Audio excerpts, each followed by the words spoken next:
The Night's Watch, a noble brotherhood of men selflessly devoting their lives to the protection of the realm against all that lies north of the Wall. Look at all these noble, selfless men. Truly, they are the heroes of our time. Oi, where are the women? What? Where are the women? I want to murder something. Yeah, no women here, no. Children? Let's hope not. Small animals what can't fight back?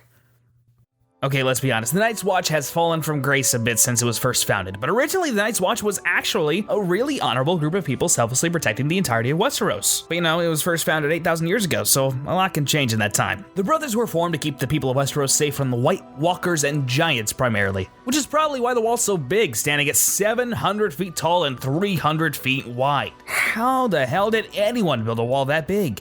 Well, the short answer is nobody knows. Here's the longer one. There are lots of theories as to how it was formed. Most people attribute its construction to Bran the Builder, who we've talked about a bit before. But there's also some evidence that some magic was involved due to the assistance of the Children of the Forest. The children deserve to have their own video eventually, but they're basically elves who lived in Westeros before humans did. The first moon who showed up to Westeros were kind of dicks to them, but they eventually came to an agreement and maybe built the wall together. There's a bit of a problem though.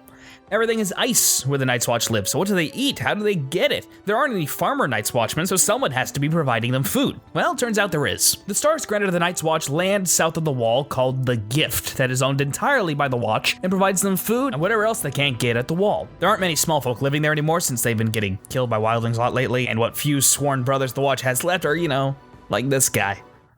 What? The leader of the Night's Watch is referred to as the Lord Commander, and they're elected by their own brothers and serve for life. So if you don't like one, basically you better kill them or you're stuck with them. There have apparently been 997 Lord Commanders in the past, but there's no way to prove it, and we only have information on very few of them.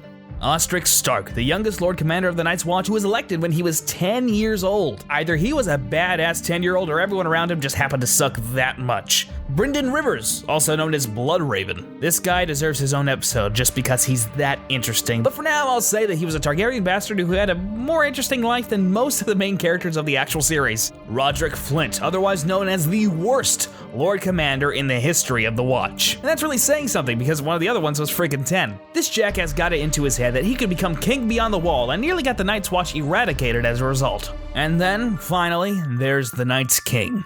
A man who married a White Walker woman, sacrificed human beings, and created his own army north of the Wall.